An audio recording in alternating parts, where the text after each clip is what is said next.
입성하실 때 종려 가지를 흔들고 환영을 했습니다. 그래서 우리가 아는 대로 화엄상대예요. 종려주일이에요. 그리고 또 한때는 이 종려주일을 호산나 주일이라고 했어요. 호산나 우리를 구원해 주십시오 하면서 찬양을 하고 환영을 했기 때문에 호산나 의미를 생각해서 그랬죠. 그리고 옛날 교회들은요 또 그것도 아니고 오늘은 예수님의 고난주간 시작하는 첫날 예수님의 고난의 생애를 늘 암독을 하면서 그래서 오늘 옛날에는 고난주일이라고 그랬습니다. 다 같은 아주 중요한 의미 있는 주일인데, 자, 예수님이 예루살렘에 입성하시는데 그 입성하는 게 의미가 중요합니다. 왕으로 입성하는 거예요. 메시아 되심을 선포하면서 왕의 입성에, 그래서 우리가 왕 만세하는 그런 찬양을 부른 겁니다. 자, 그러면 예수님이 어떤 왕이시냐? 세 가지를 생각합니다. 첫째로 예수님은 신성과 주권을 가지신 왕으로 입성하셨어요. 이걸 어떻게 알 수 있냐면 그 앞에 2, 3절에 입성 전에 예수님이 두 제자에게 심부름을 시키면서 하신 말씀, 거기 보십시오. 너희는 맞은편 마을로 가라. 그러면 곧 매일 나귀와 나귀 새끼가 함께 있을 것을 볼 것이다. 맞은편 마을 가보지도 않고 예수님 다 아시는 거예요. 그래서 풀어서 끌고 오라. 만약 누가 무슨 말, 주인이 뭘 왜 이래요? 하고 무슨 말 하면은 주가 쓰시겠다. 그래야면 즉시 보내리라. 따라합시다. 주가 쓰시겠다 하라. 주가 쓰시겠다 하라. 자신이 주님이신 걸 보이시는 거예요. 그리고 여러분 남의 집 숟가락 몇 개인지를 알지도 못하는데 건너편 마을로 가면 거기 나귀 새끼가 있을 거예요. 그리고 전지전능하신 하나님, 만물의 주인 되신 하나님, 신성과 주권을 가지신 왕이라는 것을 보여주고 계십니다. 그 다음에 두 번째는 그 타신 짐승을 볼 때 본문 4절 5절에 보시면 겸손과 온유와 평강의 왕이셨습니다. 거기에 보면 그는 겸손하여 낙이고 몽에 매는 짐승의 새끼를 탔다. 스가랴 9장 9절 말씀을 인용할 것으로 구약에 예수님이 이 땅에 오실 것을 창세기에서부터 쫙 파노라마치 약속을 하셔가지고 정확한 때에 베들레헴에 탄생하신 주님, 예루살렘 입성하실 때 나귀 새끼, 짐승의 새끼를 탈 것까지 다 예언된 가운데 주님은 오셨고 그대로 성취하시는 거예요.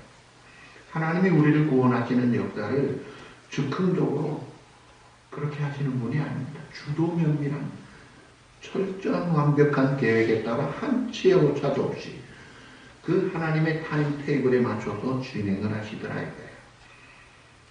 사실 예수님은 온 땅의 왕들을, 대통령, 모든 권세자들을 마음대로 내렸다가 올리시고 내리시고 모든 열방들을 세웠다가 폐하시는 온 천지 만물의 만왕 만주의 주가 되시는 분인데, 그러면 어떻게 해야 돼요? 상식적으로 그 왕으로 입성하신다면 백마를 대령하라, 금수레를 대절하라, 그래야 될 거 아니에요. 근데 나귀, 짐승 새끼, 그것도 한 번도 사람 태워오지도 못한, 그러니 얼마나 고란한 그 짐승 새끼, 그 나귀를 타는 게 뭐예요? 왕의 정치고 이렇게 초라할 수가 있어요? 그 의미가 뭐예요? 겸손하신 왕이다. 온유하고 평강의 왕이다. 여러분, 왕이 아니라 교황만 해도요, 그 천주교 교황이 등극할 때에 이제 바오로이세 경우에 보면 등극할 때 쓰는 그 모자가 있어요. 왕관 같습니다. 그 모자에 박힌 보석값만 해도요, 그게 한 40년 전 가격으로 600만 불이었습니다. 그리고 교황 타는 승용차가 어떤 차인지 아세요? 특수 제작한 벤츠사에서 나온 건데, 미국 대통령도 리무진 자기 차 탈 때에 고개 숙이고 들어가잖아요. 교황은 고개 숙일 필요가 없어요. 자동차 됐으면 쫙 천장까지 문이 열려요. 그대로 들어가면 자동으로 탁 닫히고 교황의 문양이 있고 왕관에 금지판기를 들고, 그게 교황의 모습이에요. 그런데 우리 주님이 진짜 왕이신데 삐뚤삐뚤한 어린 나귀 새끼를 타셨다. 그 주님의 그 겸손한 모습, 나는 마음이 온유하고 겸손하니 내게 배우고 그 멍에 매는 게 쉽고 가볍다. 그런 나를 따라오라는 거예요.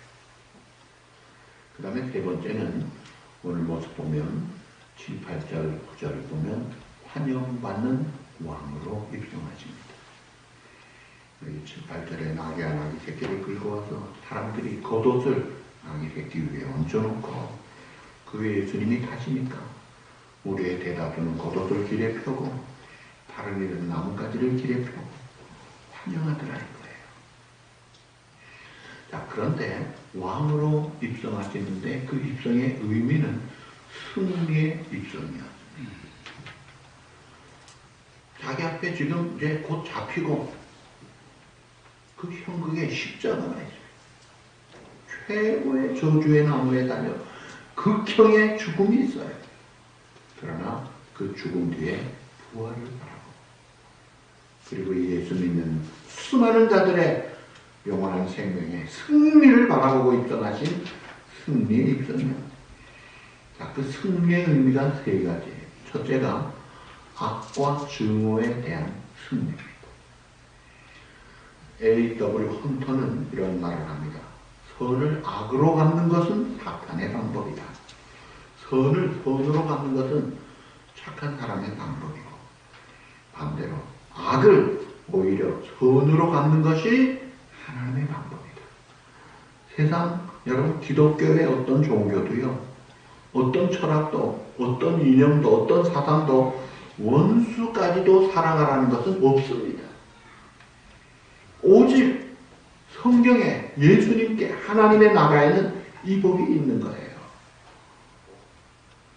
원수를 사랑하라고 하신 주님이 한 방이면 끝낼 수 있지만 그렇게 하지 않고 오히려 악과 증오를 사랑으로 품으면서 자기가 그 길을 가신 승리의 길이다. 사랑의 승리예요. 두 번째는 값진 고난을 향한 승리입니다. 그냥 고난이 아니에요. 여러분 사람 치고 고난 좋아하는 사람 아무도 없습니다. 우리 성도들도 고난 당하면 아유 목사님 기도해 주세요. 너무 어려워요. 어떤 분이 그러더라고요. 목사님 제가요 인생 살면서 지금같이 괴롭고 어려울 때가 없었습니다. 물론 지금은요 다 해결돼서 너무 좋아요 많이. 근데 그런 표현까지 하시더라고요. 어떻게 해야 될지 모르겠어요. 죽지도 못하고 살지도 못한다. 이 고난을 힘들어하는 거예요. 막 울고 어쩔 줄 몰라요. 그걸 풀기 위해서 막 기도하고 그러잖아요. 근데 우리 주님은 그 고난을 짊어지시고 그 길을 가시더라 이거예요.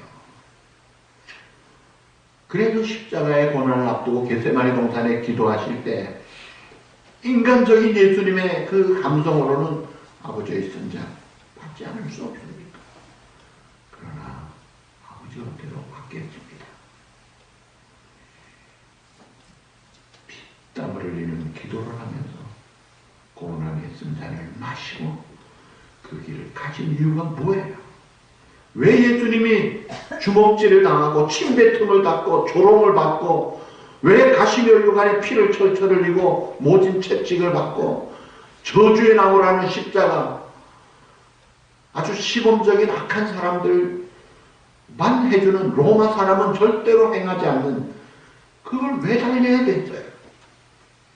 바로 내가 당할 고난을 그대로 다 받으신 거예요. 내가 받을 손가락질, 조롱, 온갖 저주, 진노, 저주 쏟아붓는 죄값에 그 값을 본인이 깨끗하게 감당하시려고 고난을 당해 그 길 승리의 생진을 하신 거예요. 그 다음에 세 번째 죽음을 향한 승리입니다. 보통 생각할 때 퀴블 로록스라는 사람이 인간의 죽음에 이르는 5단계 우리가 보통 잘 알죠. 예를 들어서 갑자기 진단을 받았는데 의사가 아유 암 말기입니다. 손을 놓습니다. 호스피스 병동으로 가십시오. 여러분 그런 선고를 받으면 어떡해요? 첫째 부정과 고립의 단계. 이거 아니야 틀렸어요. 절대로 그럴 수 없어. 부정합니다. 두 번째 분노합니다. 왜 하필 나냐? 왜 지금이냐? 아주 분노합니다. 그 다음 단계 타협합니다. 이거 어떻게 그 다음에는 디프레스에 빠지는 거예요. 마지막에 죽음의 수능 단계에 이르는 그런 과정을 보는데, 죽음을 향해 도전한다는 사람의 용기는 대단합니다. 여러분, 안중근 의사가 이 도시로구비를 하얼빈역에서 죽인 다음에 잡혔잖아요. 감옥에 있을 때 그 어머니가 뭐 구차하게 살려고 연명하려면 그 내 아들 아니야, 그런 짓 하지 마. 참 대단한 엄마예요. 안중근 의사도 훌륭한 분이에요. 여러분, 죽음 앞에 도전한다는 용기는요, 이건 보통 상상을 초월합니다. 자, 그 죽음은 힘든 거예요. 다 피하고 싶잖아요. 그래서 헬라에서 온 몇 사람들이 6월절에 예수님을 위해서 아끼는 마음으로 예수님을 좀 도피할 방안을 가지고 자기들이 하면 안 될 줄 알고 예수님 제자 중에 빌립을 통해 가지고 안을 제안합니다. 예수님, 좀 조용히 피합시다. 그럴 때 예수님이 단호히 거절하시면서 요한복음 12장 24절 우리 다 같이 보시죠. 시작. 진실로 진실로 너희에게 이르노라, 한 알의 밀이 땅에 떨어져 죽지 아니하면 한 알 그대로 죽으면 많은 열매를 맺느니라. 내가 내 양 목숨 부지하려고 이 땅에 온 것이 아니야. 내가 이 월절 약 먹기를, 이 죽음의 약 먹기를 기다리고 기다렸노라. 주님은 자신을 기꺼이 주신 거예요. 아낌없이. 죄를 알지도 못하시는 주님이 자기의 생명을 오롯이 그대로 죽음을 두려워하지 않고 바치신 거예요. 얼마나 고맙습니까? 날 위해 누가 뺨 한 대만 맞아줘도 평생 잊지 못할 은혜를 구할 텐데, 뺨 한 대 맞은 정도가 아니에요. 곤장 100대 정도가 아니더라 이거예요. 영원한 형벌, 꺼지지 않는 유황불모, 구더기도 있고 죽지도 못하는 그 형벌에서 자유함을 얻고 구원해준 이 대속의 죽음을 대신 갚아주신 주님의 은혜를 생각할 때 얼마나 감사하고 얼마나 감격해요. 그래서 예수 믿고 이 은혜를 깨닫고 믿고 변화된 사람은 사도바울 보세요. 그렇게 죽이려고 했던 크리스찬들을 깨닫고 내가 이때까지 헛죄했구나, 송곳을 발 뒤꿈치로 차듯 하는 이런 어리석을 한 걸 깨닫고, 하나님 나는 포행자요 핍박자요 대망자였는데 그런 나를 죽이지 않고 살려서 그래도 열심히는 이 못된 짓에 충성한 그 충성 보시고 좋은 일에 충성하라고 이 사명 주셨더니 힘있게 달려갔잖아요.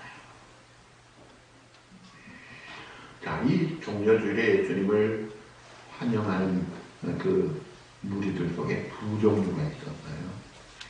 한 종류는 환영하는 사람들이었어요. 6월절 기준으로 최고의 큰 명절이 6월절이에요. 희생양이 25만 마리였답니다. 그러면 한 마리당 10명 택하면 250만이에요. 사우디 메카만 해도요, 200만 명, 이번엔 100만 명으로 줄입니다. 이런 식으로 100만 단위로 그렇게 모여요. 엄청난 가운데 대체로 분위기가, 아, 예수님이 메시아래. 그 사람 죽은 자도 살렸어. 평생 못 보는 소경도 살렸어. 걷지도 못하는 사람, 손 마른 사람, 아니야, 문둥병자도 살렸어. 못 고치는 병이 없대. 아니야, 오병이어가 있었대. 물리로 걸었어. 바람과 파도로 잔잔해. 아주 슈퍼스타 메시아로 생각하고 환영을 했던 거예요. 자, 그런 그들이 구절에 보니까 호산나 다윗의 자손이여 찬송하리로 주의 이름으로 오시는 이여 가장 높은 곳에서 호산나 하더라. 앞뒤로 가면서 그렇게. 자, 그런데 물론 그 중에 일시적으로 있다가 떠난 사람들이 많지만 어쨌든 그 분위기에 환영하는 사람들이 있었는가 하면 반대로 어떤 사람들이 있었어요. 환영하다가 떠난 사람이 아니라 죽이려고 작정을 한 사람들이 있었어요.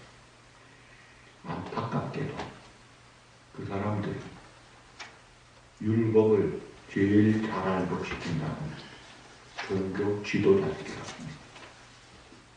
그 중에 대표가 대제사장이에요. 여러분, 대제사장은 민수기 27장이나 29장에 보면 한 번 대제사장 되면 죽을 때까지 하는 겁니다. 이게 성경적이에요. 근데 로마 압제하에 있을 때 로마가 그렇게 못하게 하고 임명직으로 바꿨습니다. 그래가지고 로마가 내 마음에 우리 로마의 정부의 시책에 협조하는 자들을 골라가면서 하셨어요. 가야바를 이렇게 앉히고, 그 가야바가 추천한 사위 또 안나들을 또 앉히고, 그렇게 하면서 아주 로마하고 죽이 짝짝 맞는, 하나님께 충성하는 자들이 아니라 로마에게 충성하기를 원하는 자들이, 그러면서 자기의 기득권을 지키고자 하는 그런 자세에 있던 이 가짜 지도자들이 예수님이 오셔서 아주 분연히 책망하시고 호되게 꾸짖으시니까 못마땅한 거예요. 그래서 눈에 가시 같은 그 예수를 죽이려고 마태복음 26장 59절에 보니까 대제사장들과 복수 대제사장들과 온 공회가 죽일 마음을 먹고 예수님을 죽일 거짓 증거를 찾기로 모여가지고 대표로 서기관, 율법 전문 교사들, 그리고 그 당시에 가장 중요한 장로님들을 뽑아가지고 너희들이 앞장서서 이 일을 진행하도록, 그래가지고 만든 죄목이 뭐예요? 사내들인 공회가 해 뜨는 시간에 모여야 되는데 한밤중에 잠도 안 자고 모여가지고 신성모독죄로 자기가 바친 하나님이래, 하나님도 아닌 게 하나님 모독했다, 참남한 말을 했어, 신성모독죄로, 그러니까 죽여야 된다.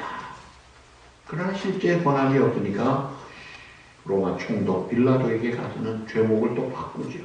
로마 황제가 있는데 자칭 왕이라고 합니다. 이거 반역죄입니다. 이거 가만두면 총독이 잘못된 거예요. 그러면서 온 사람들을, 군중들을 선동해가지고 사형으로 이끌도록 밤중에 이 음모 집단들의 모임, 그런 사람들이 있었더라고요. 종교 지도자들이 한번 모여가지고, 야, 뚜르키예 지진을 어떻게 우리가 좀 도와줄까? 전쟁 난민들을 어떻게 도와줄까? 좀 가난한 사람들을 도와주고, 낙심하고 절망 가운데 있는 자들에게 용기를 주고, 좀 좋은 일들을 하기 위해서 모이면 얼마나 좋겠어요. 근데 그 중심에 하나님도 없고 하나님의 말씀도 없는 거예요. 오늘 우리 성도들은 모일 때마다 하나님이 마음에 그 중심에 계시고 또 하나님의 말씀이 있어가지고 서로 돌아보아 사랑과 선행을 격려하며 모이기를 힘써서 모여서 어떻게 하면 내가 더 좋은 사랑을 베풀까? 내가 어떻게 하면 좀 더 희생도 할까? 좀 이런 모임을 해야 되죠. 근데 이 종교 지도자들의 모임이 예수님을 죽이는 데 앞장선 거예요. 자, 환영하는 자들인가 하면 죽이려는 자들이 있는데, 오늘 우리는 중요한 것이 뭡니까? 나는 어떤 자세로 종료주의를 맞이하고 고난주간을 맞이하고 더 나아가서 우리 주님을 맞이해야 되는가? 그러려면 가장 먼저 이 종료주일의 주인공 대신 그분이 누구신가를 바로 알아야 합니다. 주인공이 누군지를 바로 알아야 되는 것이 첫째예요. 오늘 10절에 보니까 이는 누구냐? 저 사람은 누구야? 참 사람들이 호기심을 가진다. 그분은 주가 주시에 따라 주님이시더라는 거예요. 주님, 로드, 오너, 히브리어로 아도나이, 주님이다, 주인이라는 거예요. 그리고 이사야 62장 11절 말씀을 인용해서 이는 선지자로 하신 말씀을 이루려 하심이라. 메시아다 이거예요. 메시아로 하신 기름 부음 받은 우리의 영원한 생명을 구원하실 구주 그리스도시다 이거예요. 그분이 왕 왕이시기 때문에 호산나 지금 우리를 구원해 주십시오. Save us. 우리를 좀 살려주십시오. 회복해 주십시오. 또 오늘 여기 마지막 11절에 보니까 갈릴리 나사렛에서 나온 선지자 예수라 하니라. 근데 그 선지자라는 말 앞에 원어에 보면은 호라는 관사가 있어요. 영어로 우리말로 그 선지자. 그 말이에요. 갈릴리 나사렛에서 나온 그 선지자. 그라는 게 딱 지정한 거예요. 그게 뭐냐면 신명기 18장 15절을 보시면 하나님께서 모세에게 모세야 내가 너와 같은 선지자를 장차 일으킬 것이다. 그 모세가 이 죽음의 노예 생활하던 이스라엘 백성들을 출애굽합니다. 기적같이 우리의 능력이 아니잖아요. 자기들의 능력이 아니라 하나님의 전적인 도우심으로 열재한 홍해를 통과하고 만나 매출하기로 40년 광야 생활에 이 가나안 땅 정복해서 정착하고 기업을 누리도록 이 출애굽을 주도한 모세를 부르면서 너와 같은 선지자, 이 말은 메시아를 가르치다. 바로 그 메시아를 보낸 것이다. 오늘 본문에 우리가 알게 될 갈릴리 나사렛에서 나온 선지자, 그 선지자 예수라. 종려주일에 나귀를 타시고 들어가셨던 그 주님은 오늘 천하만민의 모든 죄값을 담당하시며 이 땅에 오신 하나님의 아들이시더라. 우리의 죄를 그에게 담당시키셨도다. 보라, 세상 죄를 지고 가는 하나님의 어린 양이라. 우리의 죄값을 담당하시고 지불하시고 다 이루었다 하시고 승리하시고 누구든지 그를 믿는 자 영생을 얻고 죄사함 받고 자유함을 얻고 생명을 주시고, 여러분 이것이 팩트예요. 이것이 진리예요. 이것이 복음이에요. 그 주님을 우리가 제대로 알고 이야 그렇구나. 날 위해서 내 죄값을 치러주시고 내 미래를 예비하신 나의 영원한 유일한 주님이시구나. 좀 깨닫고 믿고 모셔드리고 그 주님을 제대로 알아야 그 주님을 환영할 수 있죠. 예수 그리스도가 누구신가 이거예요. 천하인간에 예수 그리스도 외에 다른 이름을 주신 일이 없다고 했어요. 내가 곧 길이요 진리요 생명이니 나로만 면치 않고 아버지께로 올 자가 없다고 하신 그 주님. 그 주님을 믿을 때 주 예수를 믿으라. 그리하면 너와 내 집이 구원을 얻으리라. 메시아요 주님이요 나의 유일한 구주요 나의 주인이시요 나의 왕 되신 주님. My Savior and my Lord and my King. 이 세 가지. 이거 우리가 확실히 알아야 돼. My Savior, 내 구주예요. My Lord, 나의 모든 삶을 책임지시고 인도하시고. 그리고 만왕의 왕이신 주님. 그 주님을 바라할 때 우리는 헌신하는 마음을 가지고 따를 수 있습니다. 오늘 종료주일에 보면 헌신된 사람들이 있어요. 그 중에 제일 먼저 나귀와 나귀 새끼 주인. 그 주인이잖아요. 근데 어느 날 예수님이 제자라고 와가지고 끌고 가는데 뭐 하는 거예요? 주가 쓰시겠다 하라. 그러세요. 내줬던 짐승을 내줬던 그 예수님이 그 나귀를 삶아 잡수셨어요? 그게 아니잖아요. 쓰고 또 사도로 반납했어요. 그런데 이 사람 이름은 모르지만 은사한 사람이에요. 귀한 일이에요. 그런가 하면 그 나귀는 어때요? 어린 새끼 나귀는 태웠잖아요. 예수님을 태우고 갔잖아요. 짐승도 쓰임 받더라 이거예요. 그리고 무리들이 또 환영하면서 자기의 옷을 벗고 환영을 하잖아요. 그래서 오늘도 우리가 그 주님께서 나에게 내가 너를 사용하기를 원한다 하면 어떻게 해야 돼요? 주가 쓰시겠다 하면 예수 아멘으로 순종해야죠. 예를 들면 오늘 여전도 임시 총회합니다. 뭐 누군가 이제 회장으로 새로 뽑는데 뽑히면 아유 뭐 이제 7개월 하는 거예요. 이거는 7개월 되면 다시 또 바꾸니까 아멘 하고 순종하는 거예요. 노멘 못합니다. 그게 주님을 제대로 아는 자냐 이거예요. 그 은혜 감사를 할 줄 아는 자냐 이거예요. 헌신하는 마음, 감사하는 마음, 기쁨으로 순종하자 이거예요. 그 다음에 중요한 것은 마지막 세 번째 따라합시다. 끝까지 주님을 따르자 이거예요. 끝까지. 오늘 여기 예루살렘에 예수님 입성할 때 환영하던 자들의 많은 사람들이 떠납니다. 그 사람들 떠나는 것보다도요, 예수님의 제자 중에 회개 업무 맡은 사람이 누구였어요? 가룟 유다예요. 이 가룟 유다는 예수님 팔아먹어요. 왜요? 자기 뜻에 맞지 않아요.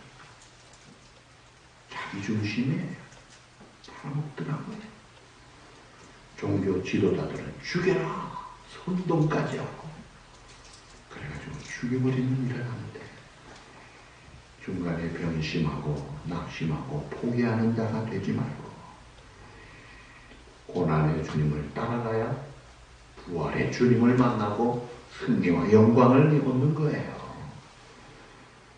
십자가를 질 수 있나 주가 물어보실 때 그 다음 뭐예요? 죽기까지 따르오리 저들 대답하였다. 저들이 아니라 이제 나도 대답을 그렇게 하자 이거예요. 됐어. 이 세상 끝날까지 주 섬겨 살리니 이 세상 끝날까지 주 섬겨 내 친구 되신 주여들 함께 하소서. 끝까지 쉬지 않고 주 따라가리. 주 넓은 사랑으로 날 인도하소서. 주님 부족한 저시지만 주님 쓰시겠다면 아멘입니다. 영광입니다. 끝까지 가자 이거예요. 거기도 있었는가 그때에 거기가 어디예요? 주님 기도의 자리에 너도 있었느냐? 주님 십자가 지시는 자리에 골고다 언덕에 여자들이 쭉 같이 따라가더라고요. 포도 요한도 따라갔죠. 무덤에 들어갈 때 아리마대 요셉과 니고데모가 쓰임받더라고요. 그 무덤의 영화로 새벽길에 막달라 마리아가 제일 먼저 갔죠.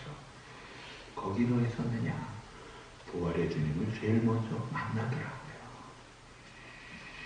거기 너 있었는가 그때에 나는 떨려 하고 따라갔더니 주께 영광 그 기쁨을 누리더라 이거예요. 네덜란드의 화가로 유명한 렘브란트라는 사람이 아주 훌륭한 분이죠. 근데 이분이 예수님 십자가 처형 장면을 그리면서 그 예수님을 못 박아라고 군중 속에 그 군중에 정확한 자기 얼굴을 딱 그려놔. 그리고 하는 말이 이 군중 가운데 내가 있다. 내가 바로 예수님을 십자가에 못 박혀 죽인 참 본인이다. 내가 죽였다. 그러면 하나님 앞에 무릎 꿇고 통곡하며 이렇게 기도했다고 그래. 하나님이여, 내가 예수 그리스도를 못 박았습니다. 내가 예수님을 못 박는 이 무리들과 한패가 되었습니다. 나는 걷잡을 수 없는 슬픔을 가지고 대성통곡을 했습니다. 자기가 그림을 그리면서 그림 앞에서 대성통곡을 했다는 거예요.